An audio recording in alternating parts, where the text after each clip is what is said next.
بسم اللہ الرحمن الرحیم والسلام علی من اتبع الہدا۔ ہدایت کی اتباع کرنے والوں کو راحت دو جہاں قرآن چینل کی طرف سے سلام عرض ہے۔ صاحبان ایمان، سامعین کرام، جیسا کہ آپ جانتے ہیں کہ ہمارا سبق سورہ بقرہ چل رہی ہے۔ اس سے پہلے جو ہم نے پڑھا ہے وہ سورہ بقرہ کی آیت نمبر 3 تھا۔ آج ہمارا سبق سورہ بقرہ کی آیت نمبر 4 ہے۔ ارشاد ہو رہا ہے، بسم اللہ الرحمن الرحیم، والذین یؤمنون بما انزل الیک وما انزل من قبلک وبالآخرۃ ھم یوقنون۔ ترجمہ یوں ہے، اور جو کچھ آپ پر نازل کیا گیا نیز جو آپ سے پہلے نازل کیا گیا ہے، ان پر ایمان اور آخرت پر یقین رکھتے ہیں۔ یعنی میں نے جو عرض کیا تھا پہلے کہ قرآن پاک میں مومنین کی 5 صفات بیان ہوئی ہیں۔ آیت نمبر 3 میں 3 صفات تھیں اور 2 صفات اس میں ہیں۔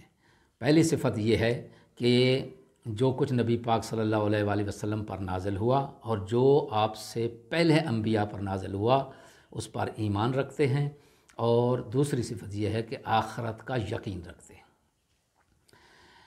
چند ایک کلمات کی تشریح۔ پہلا کلمہ جو ہے وہ ہے انزلہ۔ انزلہ نزول یعنی بلند جگہ سے نیچے اترنا کے معنی میں استعمال ہوتا ہے، خواہ یہ بلندی محسوسات سے ہو، جیسے سورہ فرقان میں ارشاد ہوا وَأَنزَلْنَا مِنَ السَّمَاءِ مَاءً طَهُورًا، اور ہم نے آسمان سے پاک کرنے والا پانی برسایا۔ یا معنوی بلندی ہو، جیسے اللہ تبارک و تعالیٰ کی طرف سے آنے والے ہر حکم کو نازل شدہ حکم کہا جاتا ہے۔ یا سورہ حدید میں ارشاد ہوا وَأَنزَلْنَا مَعَهُمُ الْكِتَابَ وَالْمِيزَانَ، اور ہم نے ان کے ساتھ کتاب اور میزان نازل کیا۔ اکثر اوقات نزول سے عطا اور عنایت مراد لی جاتی ہے، خواہ یہ عنایت براہ راست ہو جیسے نزول قرآن، یا بذریعہ اسباب ہو جیسے یہ سورہ اعراف میں ارشاد ہوا قد انزلنا علیکم لباسا یواری سوآتکم، ہم نے تمہارے لیے لباس نازل کیا جو تمہارے شرم کے مقامات کو چھپائے۔ یعنی تمہیں عقل اور حواس عطا کیے جن کے ذریعے تم ستر پوشی کا سامان مہیا کرتے ہو۔ یہ بات ذہن نشین رہنی چاہیے کہ اللہ تعالیٰ کی طرف سے نازل ہونے والی ہر وحی قرآن نہیں ہوتی۔ کچھ ایسے احکامات بھی نازل ہوئے ہیں جو قرآن کا حصہ نہیں ہیں، جنہیں سنت کہا جاتا ہے۔ تفسیر قرآن کے ضمن میں ائمہ اہل بیت علیہ الصلوۃ والسلام سے مروی بعض روایات میں حقذا انزلت کے الفاظ ملتے ہیں، جن سے یہ غلط فہمی ہوتی ہے کہ انزلت سے مراد نزول قرآن ہے، جو درست نہیں ہے، بلکہ مراد یہ ہے کہ اس طرح نازل ہوئی ہے مگر قرآن کا حصہ نہیں ہے، تاکہ تحریف قرآن کا شائبہ نہ رہے۔ اگلا کلمہ جو ہے وہ ہے آخرت۔ آخر اور اول، آخر جو ہے یہ اول کی ضد ہے۔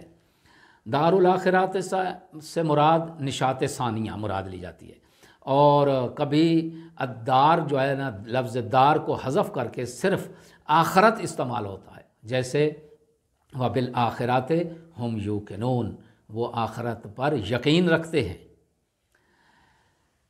اس آیت کی تفسیر مختصراً یوں ہے کہ والذین یؤمنون بما انزل الیک وما انزل من قبلک، اس کا صاحبان تقوی کی ایک صفت یہ ہے کہ وہ رسول صلی اللہ علیہ وآلہ وسلم کے لائے ہوئے ہر حکم اور ہر پیغام پر ایمان رکھتے ہیں۔ ایسا نہیں کرتے کہ اپنے مطلب کی باتوں پر تو ایمان لے آئیں مگر اپنے مفادات سے متصادم باتوں کو چھوڑ دیں۔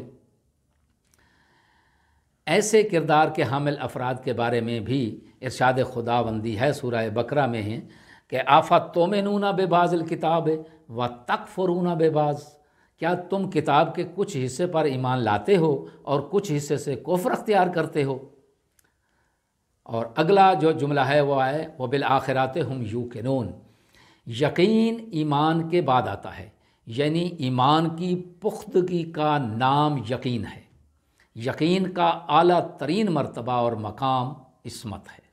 امیر المومنین علیہ الصلوۃ والسلام سے روایت ہے لو کوشف الغطاء مزدت تو یقیناً، اگر پردہ ہٹا بھی دیا جائے تو میرے یقین میں اضافہ نہ ہوگا۔ آخرت پر یقین سے انسان میں بقا کا تصور قائم ہوتا ہے۔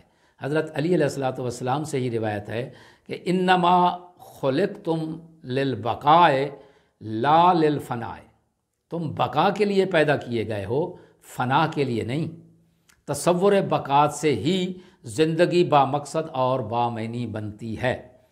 تصور معاد کے بغیر انسان ایک بے مقصد وجود اور لا یعنی اور فالتو چیز قرار پاتا ہے، جس کا انجام بلا وجہ دکھ سہتے رہنا اور نیست و نابود ہو جانا ہے۔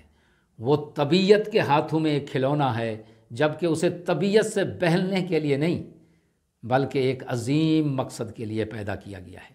اس مقصد اور مقام تک رسائی تصور معاد کے بغیر ناممکن ہے۔ اسی اہمیت کے پیش نظر قرآنی تعلیمات کا 1/3 حصہ اخروی زندگی سے متعلق ہے۔ تصور معاد سے انسان ایک با مقصد وجود بن جاتا ہے، جو اپنے ہر عمل کا ذمہ دار اور حیات ابدی کا مالک قرار پاتا ہے۔ تصور آخرت کے بعد وہ تقویٰ کی اعلیٰ ترین منازل پر فائز ہو کر کمال حاصل کرتا ہے، اور اس کی دنیاوی زندگی کو قیمت اور وقت مل جاتی ہے۔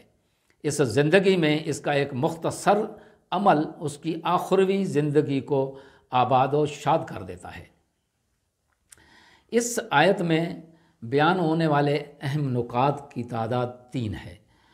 پہلا نقطہ یہ ہے کہ تمام ادیان سماوی باہم مربوط ہیں، لہٰذا ایمان سب پر ہونا چاہیے۔ اور دوسرا نقطہ یہ ہے کہ آخرت پر یقین سے انسان میں بقا و دوام کا تصور قائم ہو جاتا ہے۔ تیسرا اور آخری نقطہ یہ ہے کہ حیات ابدی کا تصور انسان کو ذمہ دار اور اس کی زندگی کو بامقصد بناتا ہے۔